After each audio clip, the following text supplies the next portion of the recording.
We're pawnbrokers that happen to be on TV.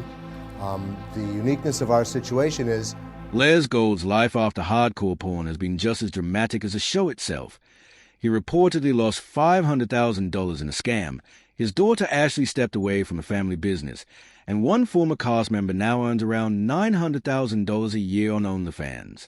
The story of the show began back in 1998, when TV producer Richard Dominic spotted a sharp, fast-talking Detroit pawnbroker in a local commercial while watching the Jerry Springer Show.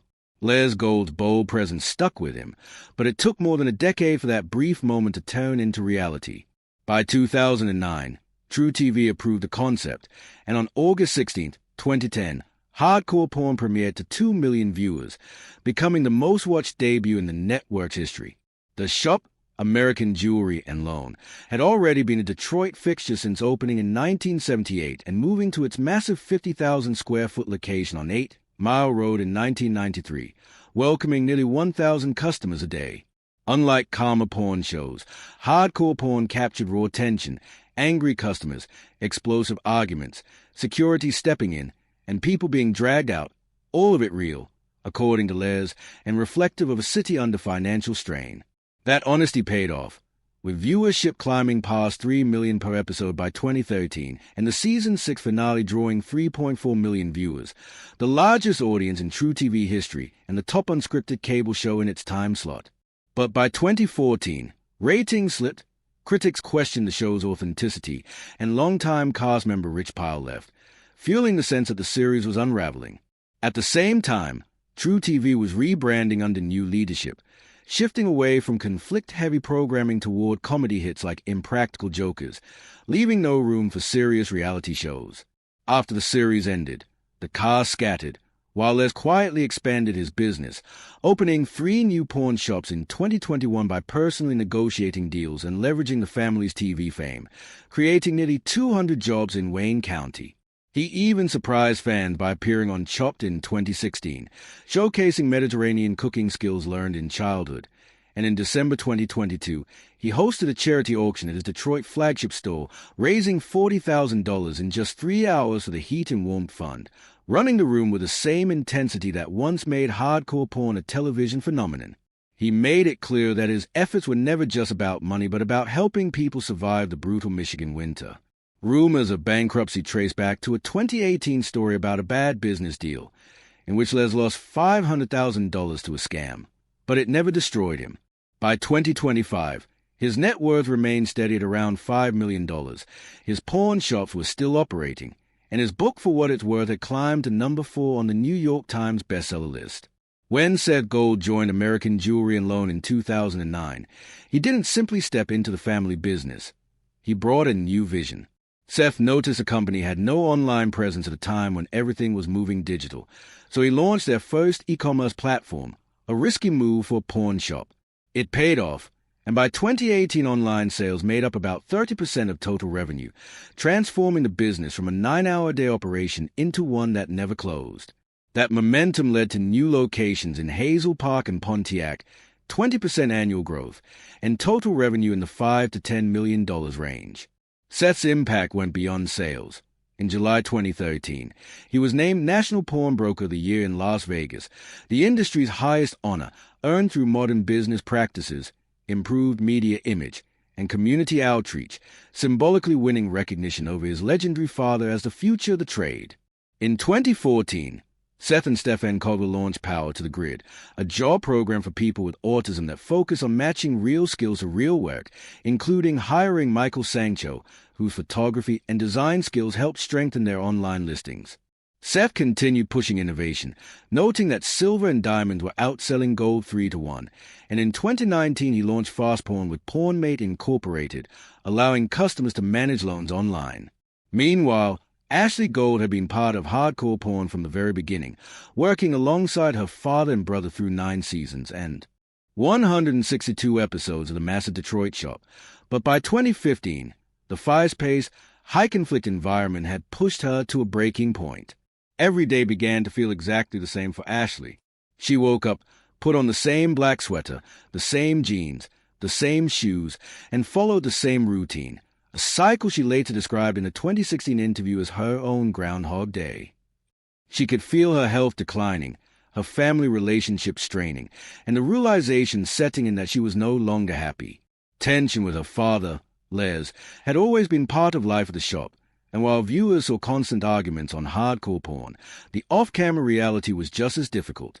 Seth pushed modern marketing ideas, Les clung to tradition, and Ashley was stuck in the middle while cameras captured every disagreement, turning private stress into public entertainment. By early 2015, she knew she had to leave, even though walking away from the family business was painful. She wanted to be known for more than being Les Gold's daughter, so later that year she launched Porn Chick Shopping, an online jewelry store built around her own taste, featuring about 500 items ranging from $15 costume pieces to fine jewelry worth $3,000. Her eye for style earned trust, celebrity clients, and a nationwide customer base, leading her to rebrand as ashleygold.com in 2019, when The Verge pitched competition, and appear on major networks like CNN, Fox News, and Good Morning America. That same year, she launched the Porn Chick podcast, where she began confirming what many suspected, that some scenes on hardcore porn were staged and producers pushed for conflict to drive drama. When the pandemic hit in 2020, Ashley's priorities shifted again as she balanced running her business with helping her 2 children, now teenagers, navigate school from home, trading nonstop filming and 70-hour workweeks for a life with more time for family. Meanwhile, Rich Pyle had spent 25 years at American Jewelry and Loan, becoming one of the most recognizable faces on hardcore porn by 2012, known for his spiked hair, long goatee, and confidence. That same year marked his downfall when an internal audit raised concerns that he had used company credit cards for personal expenses and inflated reimbursements. Les confronted him on camera, and the argument exploded when Rich claimed his loyalty mattered more than any mistake and even suggested he cared more about the business than Les's own children. Les fired him on the spot, ending a decades-long friendship in minutes.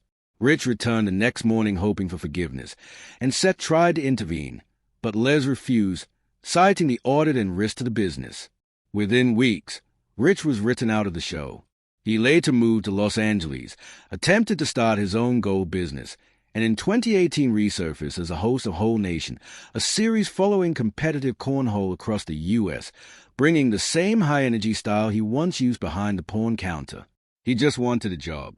When Bobby joined American Jewelry and Loan during the first season of hardcore porn, he had no idea the shop was about to appear on national television. Seth Gold hired him for basic merchandise work, mostly handling T-shirts, but when Bobby walked in on his first day, producers were already setting up cameras, and from that moment he was part of something far bigger than retail. As filming continued, his role grew from background work into regular screen time, and his energy quickly stood out. When Rich Pyle left the show, Bobby naturally filled the gap, and producers soon asked if he wanted to be featured more. He agreed, a decision that changed the direction of his career. Bobby stayed at the pawn shop until 2016, even after filming ended in 2015. But once he left, he never returned. Over time, he began speaking openly about what happened behind the scenes, explaining in interviews and on social media that while the pawn shop itself was real, the show often prioritized drama over authenticity. According to Bobby, producers pushed conflict, tension, and exaggerated personalities, while pay remained minimal for supporting cast members despite the millions of viewers they helped attract. He claimed the Gold family profited while others did not, and that contract leaned on phrases like once-in-a-lifetime opportunity to justify low pay. Cast members were also expected to live their on-screen personas even off-camera, a pressure that became exhausting, and in viral TikTok videos he suggested that what happened off-camera, especially around Rich Pyle's firing, was often harsher than what viewers ever saw. After leaving the porn business, Bobby found new success when Bars Products hired him in 2017 as a spokesperson, paying $175,000 a year, more than double his pawn shop income, and making him the face of the brand in trade shows and over 30 commercials. By 2019, his social media influence helped push Bars Products into more than 40,000 stores nationwide. In 2021, after struggling with inconsistent voiceover work, Bobby made a controversial pivot by launching an OnlyFans account with explicit content, quickly gaining over 15,000 subscribers at nearly $30 a month. While some fans felt betrayed, Bobby defended the move as a business decision that offered stability and control.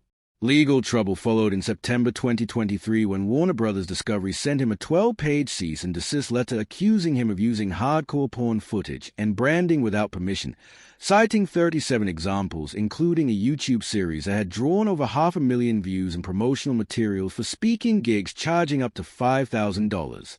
By November, Bobby had removed all references to the show from his online presence.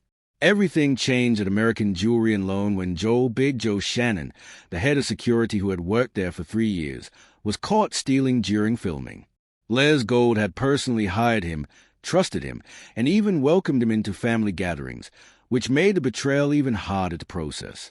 Hidden cameras captured the theft, and Shannon was arrested in front of Les, whose shock was clear when he said, "This is my loyal head of security that I trust."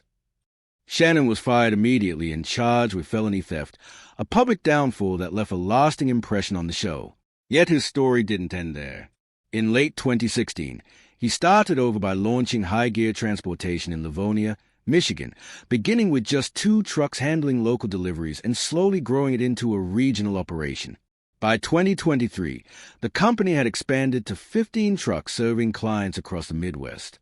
Despite the past, a cautious connection with the Gold family eventually returned, and by 2019 Seth Gold began hiring high gear for deliveries between store locations, rebuilding trust over nearly 3 years.